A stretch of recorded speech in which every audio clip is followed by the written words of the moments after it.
Bon, plus de précision, je pense qu'on parle d'enjeu d'une intervention militaire. Déjà, on sait tous que le coup d'État au Niger, il m'a contaminé, il m'a transmis sa fièvre du Nigeria. Le coup d'État au Niger est en train d'être consommé. On a vu l'installation déjà d'un général à la tête de l'État pour diriger cette transition. Et il faut noter que la CEDEAO ne reconnaît pas le putsch et la CEDEAO maintient ses positions là-dessus. Ouais. Mais sauf que aussi les nouveaux dirigeants du pays, eux aussi tiennent ferme sur leur position et ils interdisent toute ingérence dans les affaires en ce moment du Niger. Et il faut rappeler même que l'armée du camp de Bazoum s'est ralliée aussi. Ce n'est pas étonnant parce que les putschistes même ont revendiqué le fait que ce soit un putsch organisé par tout ce qui est armée et forces de sécurité, comme on l'a fait en Guinée le 5 septembre. On prend les rênes du pouvoir et on dit que c'est ensemble, on décide de gérer le pays. Donc en cas de souci, il n'y a pas de responsable évident. C'est toute l'armée qui a décidé de prendre les commandes du pays. Et là, on se trouve dans une situation tendue et la CEDEAO pourrait entrevoir une intervention militaire peut-être. Ce que je juge déjà absurde et inadapté pour l'instant. Déjà, je rappelais, lorsque Tinubu était monté aux commandes, l'un des points sur lesquels il s'était accentué, c'est la lutte contre les putschs. Et mieux, ils avaient demandé la création d'une force spéciale d'intervention de la CEDEAO pour mettre fin au putsch et pour la sécurité du territoire. Sauf que moi, j'avais dit ce jour encore, et ça reste ma position, que c'est une stupidité de vouloir faire intervenir une armée sur un territoire national contre une autre armée quand on sait que le putsch déjà, il y a tout. Les corps armés se sont ralliés. Est-ce que quelque part on ne viole pas là la souveraineté de l'État lui-même? Et est-ce que quelque part cet État lui-même ne sera pas en mesure de se défendre, de riposter de l'attaque? Parce que c'est ça, c'est considéré comme une forme d'agression contre ses fils. Et on a d'ailleurs un communiqué là-dessus. Il y a une possibilité de coalition entre les États. On peut bien nous afficher. Oui, le réalisateur va certainement afficher ça. L'autre aspect à noter, c'est que moi je trouve que la promptitude qu'on a à vouloir armer des gens pour déloger des putschistes, si on avait la même synergie d'action contre le djihadisme aujourd'hui, contre le terrorisme, je pense que ça irait très vite. Pourquoi former une armée spéciale putsch et pas une armée spéciale lutte contre le terrorisme et le djihadisme aujourd'hui dans la sous-région? D'autant plus que ces États dont on parle, ce sont des États déjà qui sont minés par le djihadisme, minés par les groupes terroristes. Et si vous voulez encore faire intervenir une armée extérieure, quelque part, est-ce qu'il n'y aura pas une double confrontation? Des terroristes ne profiteraient pas même de cette situation pour plus affaiblir l'État, pour plus infiltrer l'État et l'envahir encore plus et le parasiter, parce qu'on sait tous aujourd'hui qu'ils sont bien ancrés dans ces zones. On parle des pays comme le Niger, le Mali et le Burkina aujourd'hui, qui sont tous ces pays en transition, qui ont le même problème de terrorisme. Et aujourd'hui encore, s'il faille faire une intervention militaire armée dans ces pays, moi je pense que c'est pour contribuer encore plus à la déstabilisation de ces États-là. Et je pense que la solution armée n'est pas la solution. Ça n'a jamais été d'ailleurs la bonne solution, parce que ça peut entraîner des pertes en vies humaines, la déstabilisation et tout le lot qui va avec. On voit tous aujourd'hui l'opération militaire ukrainienne russe en Ukraine aujourd'hui, ce à quoi ça mène. C'est vrai que les États-Unis et les autres nations sont en train de soutenir l'armement ukrainien, mais ce n'est pas pour autant que c'est en train d'apaiser les tensions. On rentre dans de plus en plus de dégâts. Donc aujourd'hui, je pense que la CEDEAO a intérêt à prioriser le dialogue, des sanctions, d'accord, sur le plan économique et tout ça, mais aujourd'hui, une intervention militaire, moi je pense que c'est tiré par les cheveux et c'est encore accroître plus le mal qu'on a déjà ici. Accroître plus le mal qu'on a déjà ici. Oui, Alpha. Non, je ne suis pas d'accord. Et il faut sévir, c'est le bon moment que la CEDEAO doit montrer sa suprématie. Qu'elle amène des militaires dans un autre État. Je sais parce qu'on parle d'intervention militaire. Il y a quand même des mesures de sanctions qui sont souvent prévues par les organismes. Non, l'intervention militaire ne peut pas passer à l'ordre parce qu'il n'y a pas une armée de la CEDEAO. C'est de cette intervention militaire qu'on parle. C'est qu'on disait. Mais il faut sévir, il faut condamner ces coups d'État. C'est le bon moment. La CEDEAO, c'est maintenant ou jamais. C'est comme un peu la Société des Nations vers la Société des Nations en 1945, de la Deuxième Guerre mondiale.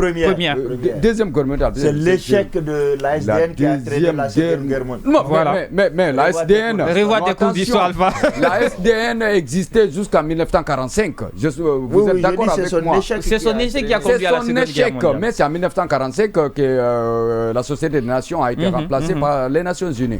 Donc là aussi, c'est le bon moment.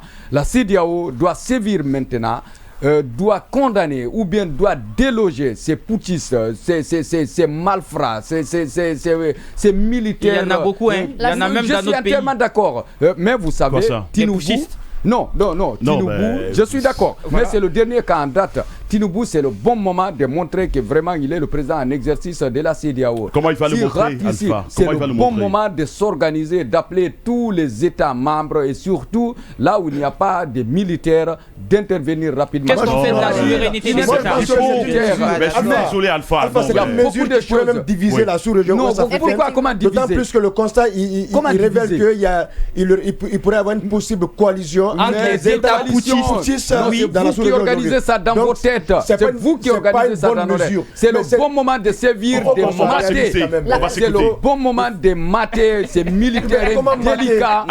C'est le bon moment de mater et de sévir. C'est mon avis et je reste intransigeant là-dessus. Je reste intransigeant là-dessus. C'est le bon moment de sévir ces militaires malpropres qui sont venus arracher, déloger un président démocratiquement élu. C'est pas possible. Il y a une intervention militaire sous le sceau des Nations Unies. Ça, je peux comprendre. Mais si la question doit être traitée exclusivement par les États, mais je suis désolé. Il y a les casques bleus. C'est quoi? Le risque, c'est quoi? Si la question d'intervention militaire doit être exclusivement réglée par les États, par les États sur le territoire américain, cela pourrait sans doute diviser. Tu parles sur le sol de ça ne peut pas. Faut pas avoir peur. Alors, on ne peut pas quand même descendre ça.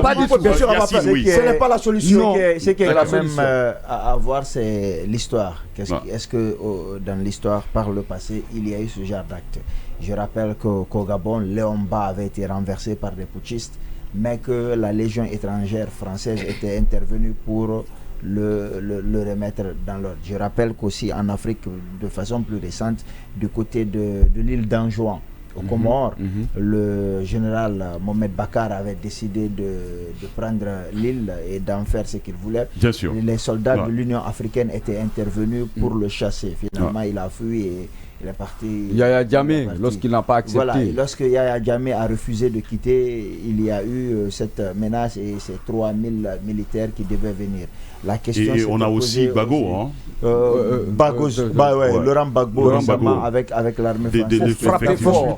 Il faut frapper, taper là où ça fait mal. Donc dans l'histoire, ce n'est pas une invention, ça a déjà existé. Des chefs d'État ont déjà été arrêtés alors qu'ils avaient décidé de prendre le pouvoir. La CEDEAO jusqu'ici était considérée comme étant le modèle en termes de démocratie, contrairement à la CEMAC où il y a des gens qui sont au pouvoir depuis avant la naissance de mon grand-père. Je ne veux pas parler de Paul Biya, par exemple. Voilà. Donc son apparition en Russie, on va parler de tout ça. Voilà, je pense qu'aujourd'hui, nous sommes à une phase décisive. Parce que j'entends souvent les gens dire il faut que la CEDEAO condamne les modifications de constitution.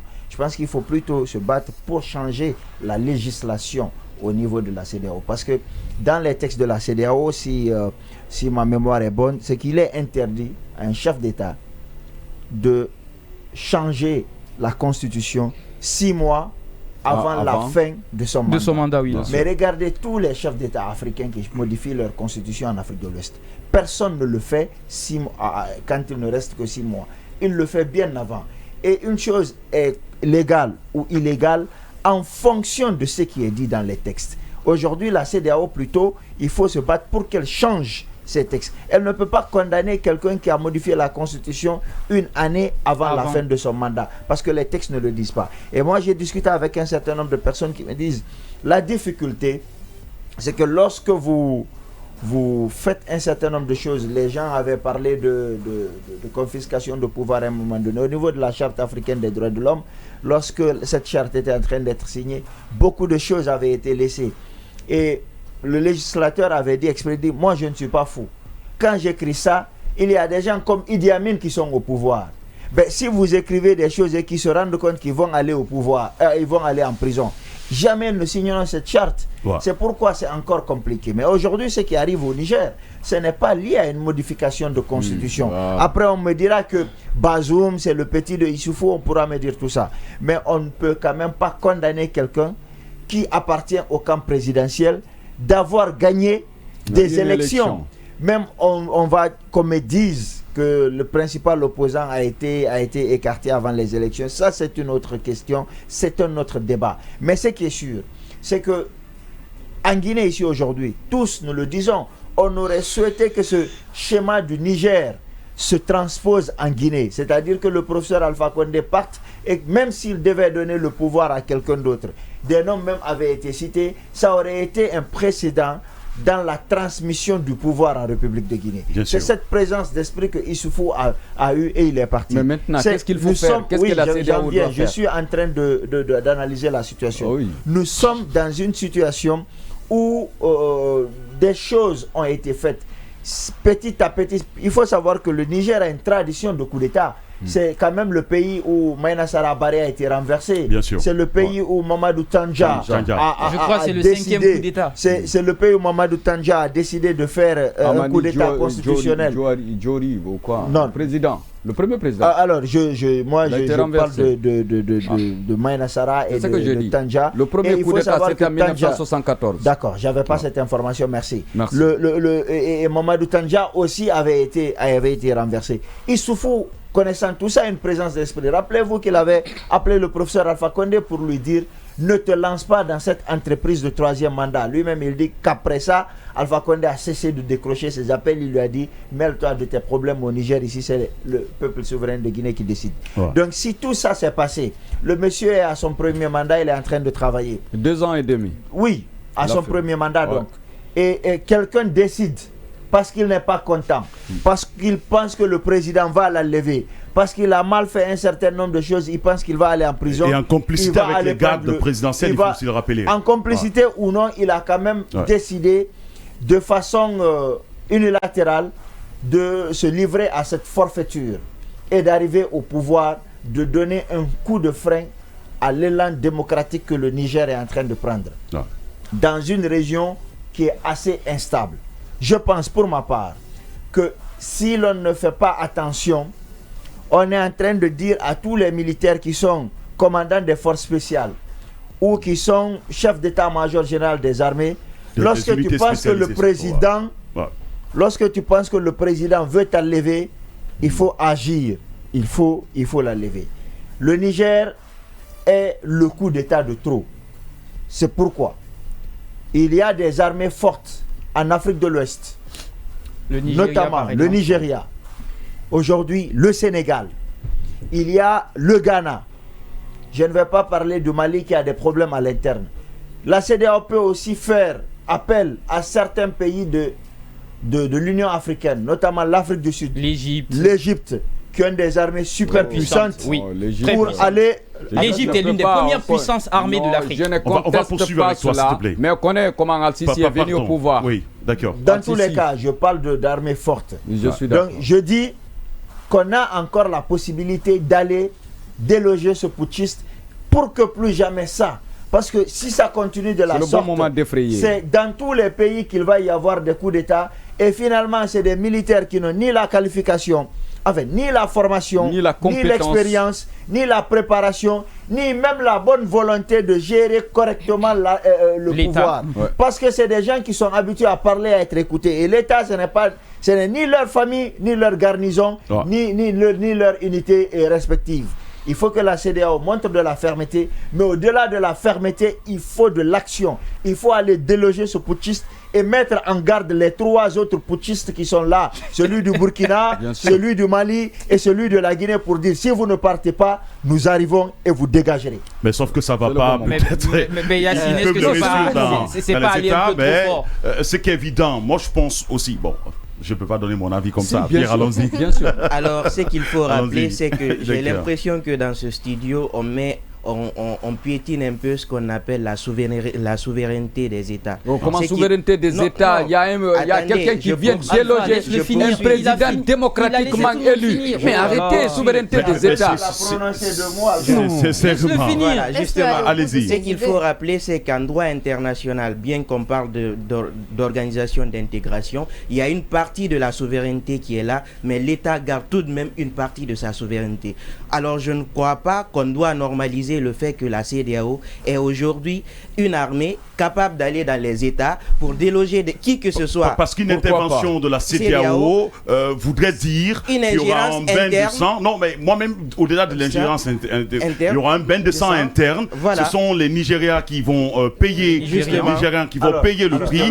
Alors, ça veut dire qu'il y aura une destruction de l'environnement. Oui, je peux continuer, s'il te plaît. Je ne tiens pas la route. Je continue. C'est vrai que tout à l'heure, notre confrère a eu à rappeler qu'il y avait eu des précédents, mais c'était des violations. Parce qu'il faut rappeler le principe. Le principe, c'est la non-ingérence dans les affaires internes des États. Et il revient à ces États-là de former leur armée, de discipliner leur armée à travers déjà les recrutements qu'il faille faire. Au niveau des recrutements, il faudrait qu'on recrute des personnes qualifiées. On ne peut pas se permettre de recruter n'importe comment. Et après, lorsqu'il y a coup d'État, qu'on vienne dire « Ah, cette armée est indisciplinée ». C'est parce qu'à la base, à l'interne, on n'a pas bien formé nos armées. On n'a pas mis une politique, en tout cas, pour mettre en place une armée républicaine. Il a été formé quand même dans de grandes institutions. Non, il a même fait l'école de long terme. Mamadi Doumbouya est excellemment bien fermé. Il a même fait l'école de guerre militaire. Quelle serait la réaction? Le cas de Mamadi Doumbouya n'a absolument rien à voir avec le cas nigérien. Tu penses que le militaire nigérien n'est pas formé? Tu penses qu'Assimi Goïta n'est pas formé? Ils sont très bien formés. Alors, dans ces conditions-là, ce sont des forces d'élite quand même. Et mieux, les États-Unis même avaient organisé un truc au Sénat pour le cas Mamadi Doumbouya, parce qu'ils sont, la plupart de ces putschistes sont passés à l'école militaire aussi aux États-Unis. Et on demandait si les États-Unis ne forment pas des putschistes à un moment donné. Alors, ce qu'il ne faut pas oublier, c'est l'état dans lequel le professeur Alpha Condé a trouvé l'armée guinéenne. Je veux quand même que Mocus nous affiche le communiqué. Aidez-nous à voir le communiqué de l'état du Niger. Il ne faut pas oublier que, comment on appelle, quand le professeur Alpha Condé est arrivé, c'est une armée qui était presque en lambeaux et qu'il a fait beaucoup d'efforts dans le cadre de la restructuration des forces de défense et de sécurité. On pouvait voir un militaire dans les boîtes de nuit avec plusieurs grenades, avec des kalachnikovs, etc. Mais ça a cessé parce qu'il a tant bien que mal essayé de discipliner cette armée. Il a même enlevé les armes les plus lourdes de Conakry pour l'intérieur du pays. En tout cas, nous allons... Je pense que si c'est comme ça, si on parle d'ingérence à tout bout de champ, ça veut dire que lorsqu'il y a un coup d'État, puisque c'est interne, qu'il n'y a pas de condamnation. Qu'on ne dise pas que le pays est... Non, on peut condamner, il y a des sanctions économiques, il y a des sanctions liées au déplacement, mais comment on va normaliser une autre armée venir déloger, en tout cas des compatriotes qui ont concilié deux éléments. Mais quand même, soyons réalistes. La non-ingérence dans les affaires intérieures de l'État. Comment on peut accepter qu'une autre armée vienne déloger déjà des gens qui ont pris le pouvoir ici? C'est qu'on fait un coup de force. Si on l'admet, déjà, lorsque quelqu'un vient vous déloger, vous êtes préparé. Déjà, il n'est pas guinéen. Ça, c'est le premier aspect. C'est l'ennemi qui vient. Déjà, le bain de sang serait énorme. Ça ne serait même pas explicable. Les États ont une autorité. Vous ne pouvez pas dire que l'armée va venir violer la souveraineté d'un État, violer la souveraineté d'un État et l'admettre. Ce n'est pas même une petite armée, c'est une petite armée. On a l'armée de l'air, on a l'armée maritime. Du côté du Mali, on a des soldats qui ont intervenu quand même. Même qu'il y ait une alliance des pays putschistes, parce qu'on sait aujourd'hui. Oui, c'est vraiment une évidence. Ça, c'est évident.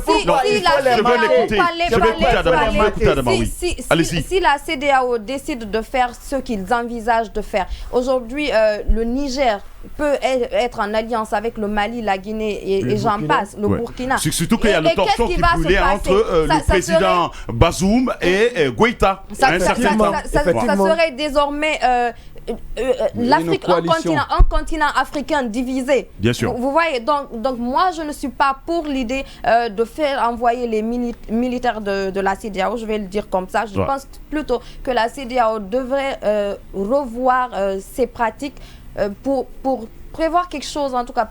Par exemple, pour ne pas passer à la violence. Parce qu'on verra des Nigériens, Odilon, on verra des Nigériens, on verra un bain de sang et c'est les Nigériens qui vont perdre. Qui sait combien de personnes vont perdre la vie? Je pense que la CEDEAO doit réellement revoir ses formes pour trouver on a quand même ce communiqué que j'étais en train de rappeler tout à l'heure. Merci au réalisateur de nous envoyer ça. Communiqué du président de la Commission de l'Union africaine condamne la tentative de coup d'État.